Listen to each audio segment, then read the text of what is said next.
ミルトンチャンネルです。今日は先日購入した窓用クーラーを横置きで使ってみました。その設置した映像がこちら。今回はこの他にもスライドドアを全て開け放って給排気をフルオープンでやるやり方と、窓だけ開けて給排気するやり方といろいろ試しましたが、セッティング次第で消費電力やドレン水の出方も変わるので、かなり面白かったです。こちらは私が先日エブリィに取り付けた窓用クーラー。このクーラーは取り付け取り外しも10分程度で完了できて、ポータブル電源でも使用できるのでとても使いやすいのですが、どうしても解決したい課題を2つ抱えていました。それは映像のように吸気口と排気口がほぼ半分塞がれているので、エアコンの熱効率が下がり、消費電力が通常より大きくなってしまうこと、またこの給排気が半分しかできないことによってドレン水が車内にこぼれてしまう欠点も抱えていました。この2つの課題を解決すべくネットを検索していたところ、ウィンドクーラーを横倒しにして設置しているキャンピングカーのビルダーさんを見つけました。これはかなり期待できると思い、さらにリサーチを重ねましたが、残念ながら施工の詳細情報はほぼ出てきません。唯一分かったことは、横倒し施工をしているビルダーさんの使用クーラーがハイアールということだけ分かりました。私の買ったクーラーはコロナ車製で横倒しでは使えない可能性も高いですが、もしかしたら私のエブリィでも横倒しで使えるかもしれないので、今回 DIY で横倒しで使ってみます。通常縦型のクーラーを横倒しで使う場合、2つの理由で故障の可能性が出てきます。まず1つ目はドレン水と呼ばれるクーラーの排水の問題。これは私の購入したウィンドクーラーはノンドレン水タイプと呼ばれ、給排気が問題なく行われていれば水が出てこないので、クーラーの基板をショートさせる可能性が減ります。また仮に水が出てしまったとしても、基板が排水より上にあれば感電やショートの可能性は減らせそうです。次にエアコンオイルの問題。これはクーラーの中にはエアコンオイルと呼ばれる冷却で使用されるオイルが使われており、このオイルが横置きで偏ることで冷却効率が落ちたり、機器自体が壊れる可能性があります。ただこれらの2つの問題は内部構造を把握すれば、特に DIY をせずに横置きで使えるかもしれないので、クーラーを分解して構造を確認することにしました。分解をこの部屋でやってみたいと思います。まずフロントパネルをこんな感じで取り外して、この裏にある 1,2,3,4,5,6,7 箇所のビスを外していきます。ビスが外れたら前方に移って、この横の部分のこの部分のビスを外します。で最後にこの部分のビスを外します。でここまで来ると下の部分をこのように引っ張るとパネルが開いてくれるんで、これでそのまま引っ張ってあげると外れてくれます。でフロントパネルが外れたら、この前方のこのシルバーの 1,2,3,4,5 箇所と6、7箇所、これを外していきます。でこのセンターパネルのこの部分には高電圧が発生しているので、電源プラグを抜いてから1分間は手を触れないようにとあるので、1分以上経ってこの作業を開始します。でここまで外れるとアルミの枠が外れるので、エアコンが分解できました。で続いてこの部分のエアコンレバーにビスが2つついているので、これも外します。でこうするとこの部分が少しスライドされて簡単に引き抜けるようになります。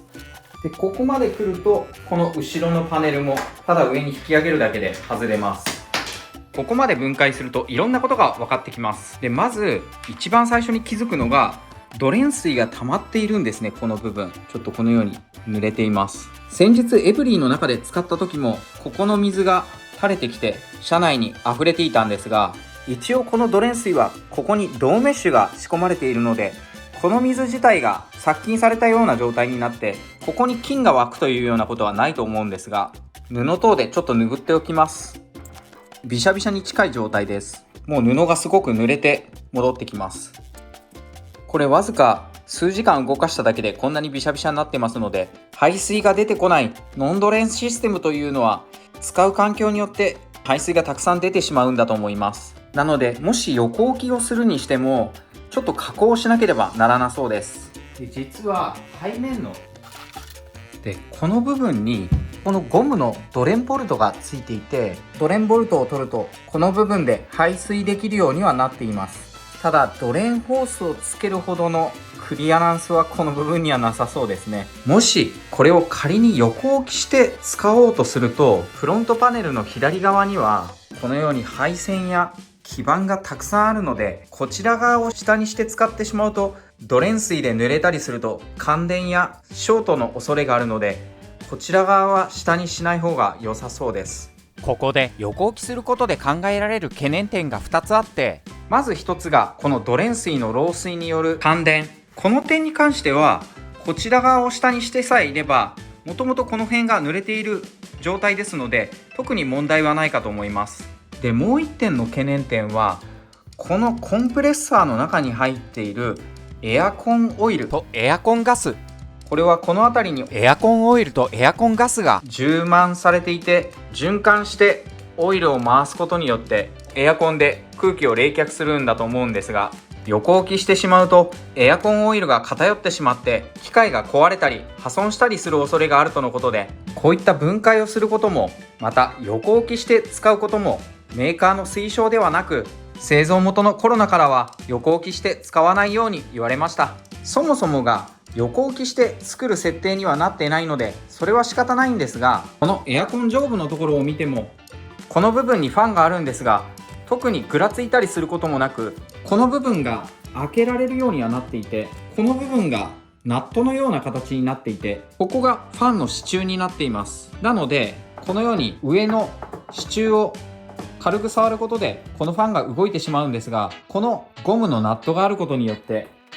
このようにエアコンの白っこファンが安定して固定されるので、これはもしかしたらワンチャン横倒しにして使えるかもしれないと淡い期待を抱いています。とりあえずこの下の部分に溜まってしまうドレンの排水のことは後ほど考えるとして、こちら側を下にして使ってみたいと思います。あくまで自己責任で、万が一壊れてしまってももうそれは仕方ないかなと思うので、とりあえずこれを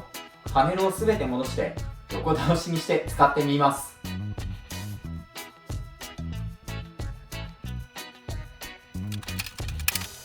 はい、では本当に壊れるかもしれないんですけど、こちら側に基板があるのでこちら側を上にして横倒しにして使ってみたいと思います。あ、動いた。動きましたね、動くことは。でも冷えてきてる。冷たい空気出てます。いい感じ。ちゃんと冷たい空気出てます。ちょっとうるさいな。でもちょっと若干うるさい気がしますけど、冷たい空気は出てますね。やっぱり横にして使ってるからうるさいのかもしれないです。設定温度は24度設定の冷房です。でサーモグラフィーカメラで一応チェックしてみると、冷房吹き出し口の温度は7度程度。これは立てて使っている時が5度から6度だったのでそれほど変わんないんですが、やや冷房効率が落ちてるような感じはしなくもないです。排熱口付近の温度は一番高いところで40度程度。これは立てて使っている時とほとんど変わらないので、排熱の伝わりはそれほど変わらないようです。ただこれはエブリィのスライドドアを閉めた状態で使った時よりは明らかに排熱効率が良く、そういった意味ではこの使い方の方が排熱効率は高いと思います。消費ワット数は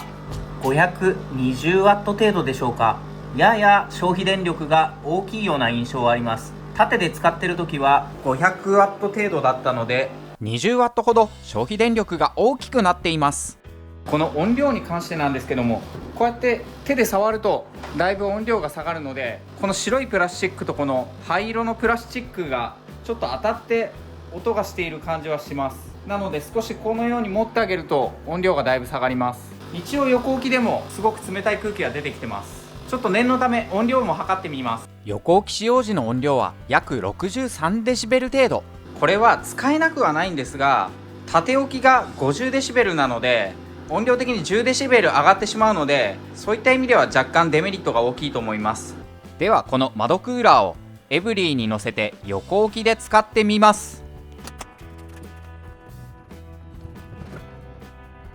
はい、ウィンドクーラーを横置きにして窓に設置してみました。折りたたみ椅子を2つ使ってかさ上げしてるんですけれども、結構いい感じですね。で、横を見るとこのぐらい隙間が空いています。で、こちら側はほぼ隙間がないような感じで埋まってくれています。ちょっと向こう側に行ってみます。こんな感じで下の部分ほんの少し隙間が空いてますけれども、ここはプチプチ戸を使って埋めれば簡単に埋まると思います。ダイソーで購入したポリプロピレンシートを使って埋めてあげれば簡単に埋まると思います。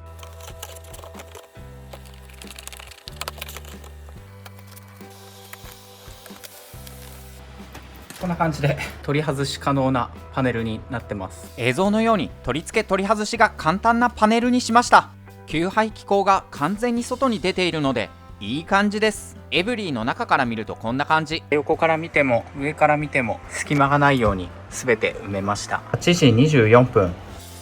ガレージの中の気温が30度です。車内の気温は 29.6 度、湿度 76%。冷房運転24度、風量自動で動かしてみます。音量はやっぱり縦で使った時より結構うるさい感じですね。そこそこ音量がしてます。で、冷たい空気も出てきてます。いい感じですね。もともとこの辺りに防振ゴムが使われていましたが、縦向きから横向きにしたことでその防振ゴムの役割が効かないような感じになってますね。あともう一点、このセンターパネルのこの部分も若干振動して音を発しているような感じがあります。エブリィの車内側の音量は約66デシベル。私がいつも使っているこちらの 12V クーラーはだいたい60デシベル程度起動時に音量がするんですが、それよりも音量が上がってしまいます。車外の音量も測りました。こちらも66デシベルで、これはちょっと意外だったんですけれども、横置きで使ってしまうと電力も604W と普通に縦で使った時の 100W ほどこの消費電力が大きくなってしまっています。やっぱりそもそも横置きで使うものじゃないんで、結構無理してるような感じで動いてるのかもしれないですね。冷たい空気は出てきてるんですけども、縦置きで使う時よりこの冷風吹き出し口の気温が若干ぬるいような気はしなくもないです。サーモグラフィーカメラでチェックしてみると、一番低いところで 11.0 度。通常このウィンドクーラーを縦置きで使うと冷風吹き出し口の温度は5度から6度ぐらいなので、横置きで使うのは結構無理してる感じがあります。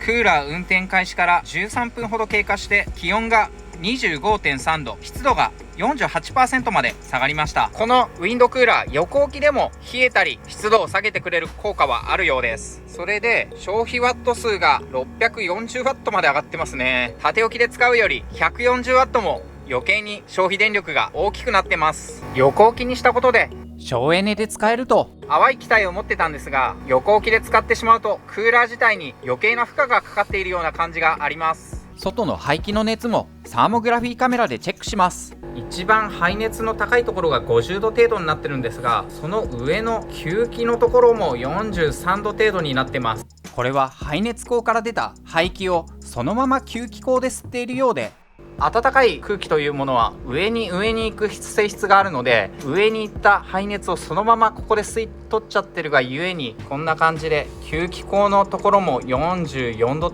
ですとか比較的高温になってます。これが原因でおそらく消費電力が大きくなっているようです。このウィンドクーラーを横向きで使うのは効率がいいとは思えないですね。で、私のこのウィンドクーラーはノンドレンタイプといって、エアコンで出たドレン水を乾かす仕組みがあるようなので、その仕組みで今水が垂れてませんが、それでも音量がやはり10デシベル以上上がること、そして横向きで使ってしまうと消費ワット数が 150W 以上大きくなってしまうので、そういった意味ではちょっとこの使い方難しいかもしれません。また運転の際にはこのクーラーを下ろして運転する必要があり、再度セッティングする手間を考えると、前回やったように縦置きで使った方がそのまま運転もできるので手軽で使いやすいと感じました。で、実はこのウィンドクーラーを横置きで使ってみて、もう一点結構気になる点に気づいてしまったんですけども、この折りたたみの椅子から伝わってくる振動がですね、この床全体にブーというような感じで結構振動してます。これもおそらく車中泊で使ってしまうと気になるポイントだと思います。この辺り触っているとブルブル震えてるのがよくわかりますので、この振動はおそらく車中泊で使うと特に寝る時に気になってくると思います。で、このウィンドクーラーの使い方なんですが、縦置きの使い方で複数の視聴者さんからアイデアをいただいたので、それも試してみたいと思います。横置きセッティングを分解します。この撤収意外に手間でした。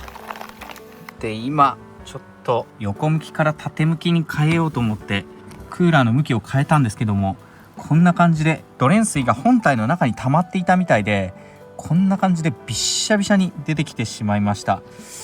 これは厳しいな。30分程度しか使ってないんですけれども、こんなにドレン水が溜まってましたので、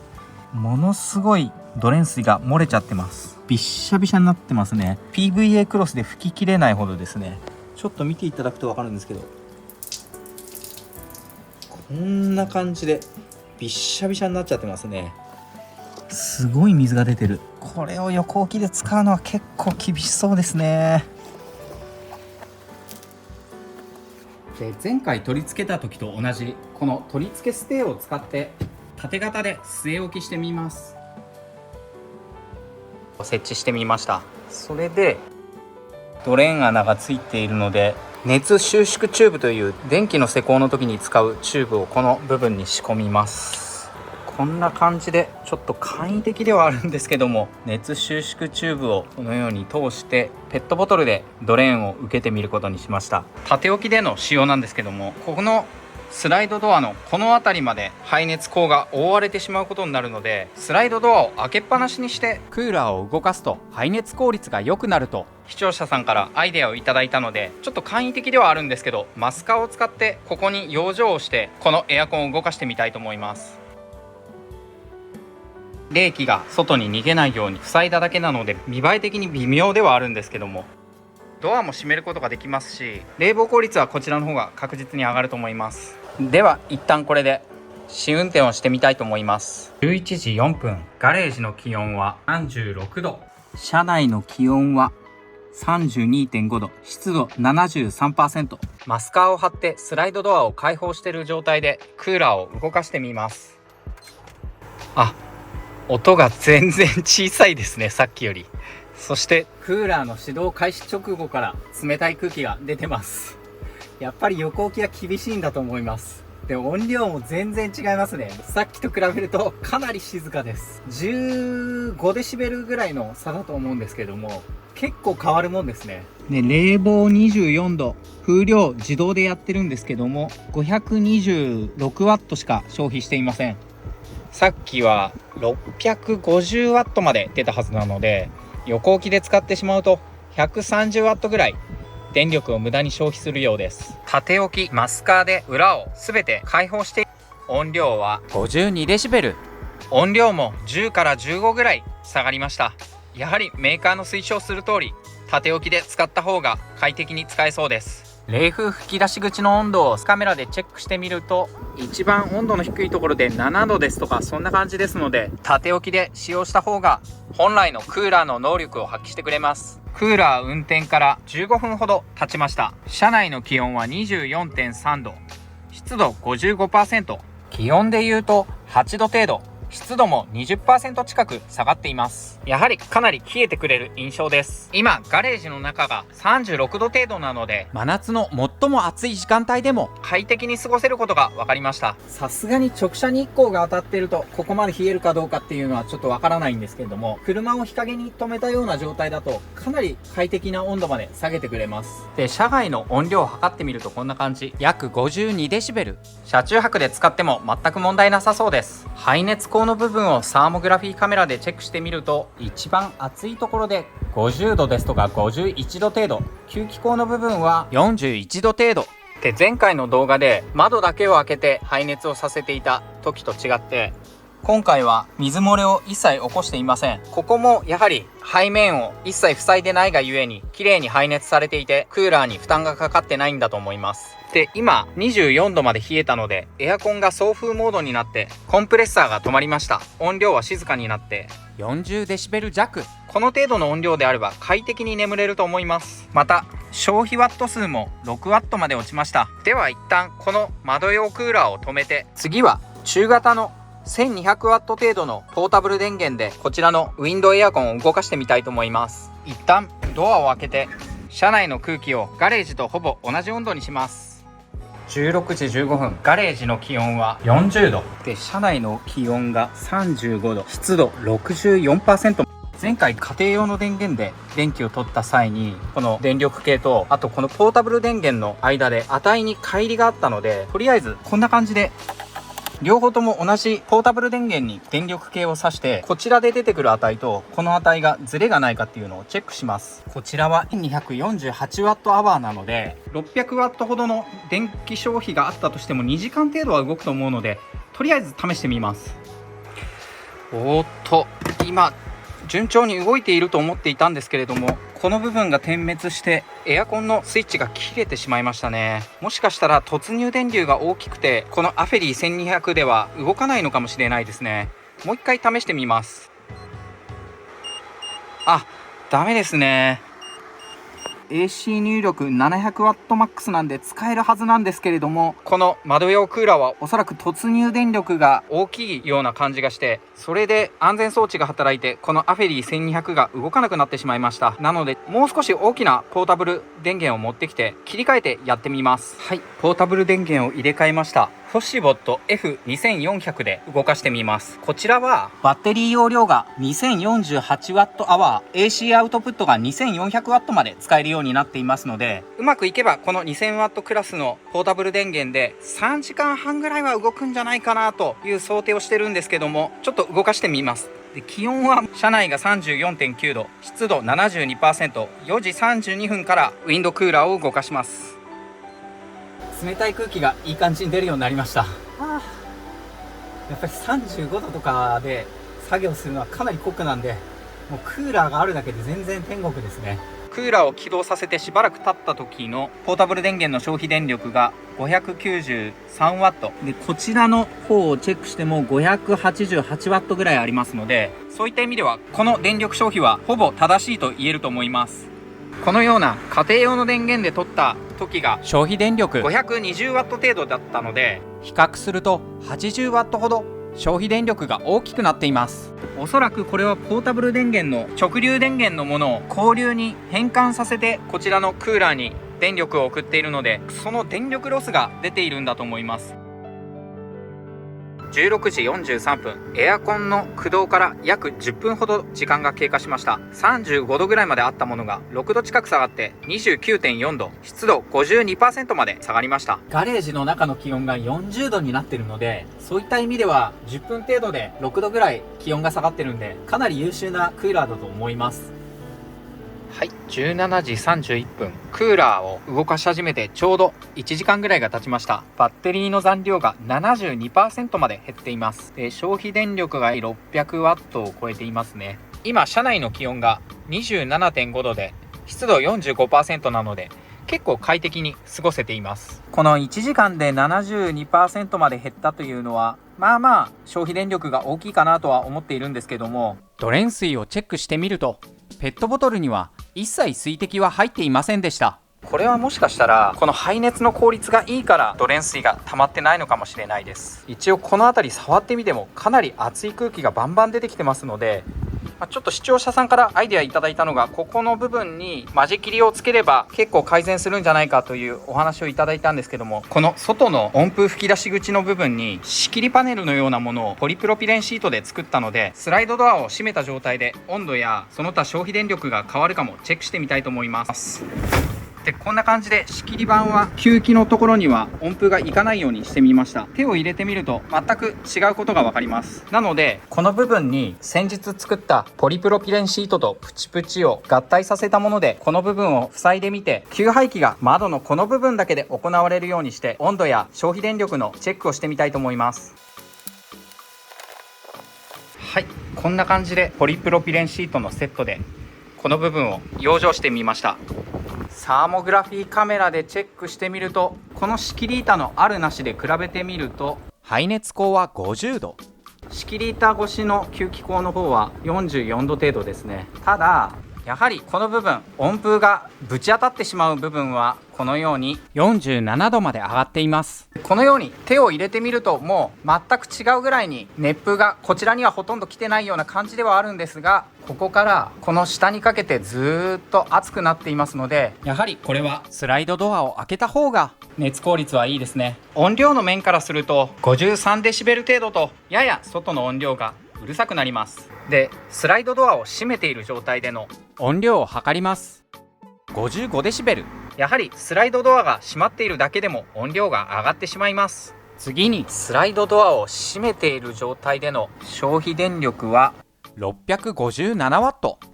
仕切りを入れたのでそこまで消費電力も上がってはいないんですが、とはいえスライドドアを全開で給排気ができる状態よりは30から40ワットほど消費電力が増えます。30ワットから40ワットというとそれほど大したことない電力のように感じますが、実は冷蔵庫を一つ余分に動かせるぐらいの電力になるので、消費電力をなるべく抑えたい場合はスライドドアを開けて後ろの給排気口は全開にして使用するのが効率的だと感じます。時刻は19時32分。車内の気温は 24.8 度、湿度 59%。窓用エアコンを動かし始めて3時間が経過しました。バッテリー残量はちょうど 10% になっています。で、今はコンプレッサーが回っていない状態で消費電力は9ワット程度なんですが、これがまた車内の気温がどんどん暑くなっていくと、ウィンドクーラーが動き始めて600ワット程度電力を消費すると思います。おそらくあと持って20分から30分ぐらいしかバッテリーが持たないと思うんですけども、引き続き検証してみます。はい、現在の時刻19時56分。クーラーを動かし始めて3時間と26分経ちました。で、バッテリーの方が 0% になってしまいました。で、今回30分だけスライドドアを閉めて運転させたんですけれども、残りの3時間はこのようにスライドドアを開けっぱなしにしてクーラーを動かしました。で、ドレン水が一切出ていないので、この使い方はやっぱりいいですね。先日スライドドアを閉めてこのウィンドクーラーを動かした際はドレン水が床に飛び散っていて困ったことになったんですけれども、ドアを全てフルオープンにしている状態ではドレン水は出ないようです。で、こんな感じで外をチェックしてみても、このペットボトルにドレン水が一切溜まっていません。またこの辺りもチェックしてるんですが、後ろのところも床やこのエアコンの取り付けステーが濡れているというようなこともありません。なので窓用クーラーを快適に使おうと思ったらドアをフルオープンにして使うのが良さそうです。それでさすがにこのマスカーは見栄えが悪すぎるので、このようなポリプロピレンシートをつなげたものをここに仕込んでみようと思います。取り付けはポリプロピレンシートをマスキングテープで貼り付けました。こんな感じでポリプロピレンシートをこの部分に貼り付けました。意外とこんな感じでどんどんしても外れたりはしません。マスカーよりは全然いいですね。もう一つ言うと、この部分が全開になっていることで、このペットボトルやこのドレンパイプを取り付けなくて良いので、そういった意味でも使いやすいと思います。やはり使用している時にこういったところが水浸しになったり、車内が水浸しになってしまうのはちょっといただけないと思うので、私個人的にはスライドドアで吸気と排気口を塞がないような使い方で使うのが一番効率的かなと感じています。またこのように艶消しのポリプロピレンシートを使えば中の様子はほとんど分かりませんので、そういった意味でも使いやすいかなと思います。で、一応このように取り付けたポリプロピレンシートはこのままスライドドアを閉めてもドアを閉めることもできますし、開け閉めも普通のドアと変わらないので、そういった意味ではこの方法でもいいかなと思うようになりました。で、こんな感じでドアの部分を塞いでしまっているので、ここから出入りしたり中のものをこちら側から取ることはできませんが、反対側に行けば荷物の出し入れはこちら側からできますので、そういった意味ではちょっと不便になるかもしれないんですけれども、このクーラーはポリプロピレンシートの設置も含めて 2,30 分もあれば据え置きが可能になるので、まだ今年の夏これからウィンドクーラーを購入して使いたい方もこのやり方なら十分間に合うと思います。実はこの後ウィンドクーラーの設置を運転のしやすさを考えて運転席側にクーラーをセッティング変更しました。この配置にすることでクーラーもすぐに使いやすくできますし、撤収も簡単になります。防犯性は多少劣りますが、クーラーがあれば夏の車中泊でも快適に眠れるので、今年の夏実際に車中泊で使ってみようと思います。最後に今回検証したデータをまとめて表にしました。こちらの電力はすべてポータブル電源使用時の最大電力を示しています。クーラー横置き時の電力は 650W、 音量 65dB、 ドレン水はダダ漏れでした。クーラー縦置きスライドドアを閉めた状態での電力は 650W、 音量 55dB、 ドレン水はやや漏れていました。クーラー縦置きスライドドア全開時の電力は 610W、 音量 52dB、 ドレン水の漏れは一切ありませんでした。個人的にはスライドドアを開けて使うやり方が最も省エネで使いやすいと感じました。本日もご視聴ありがとうございました。最近はエブリィの動画とキャンピングシェル作成の2つのシリーズで配信してますが、これからもっと楽しんでいただける動画を出していきますので、チャンネル登録や高評価で応援してもらえると嬉しいです。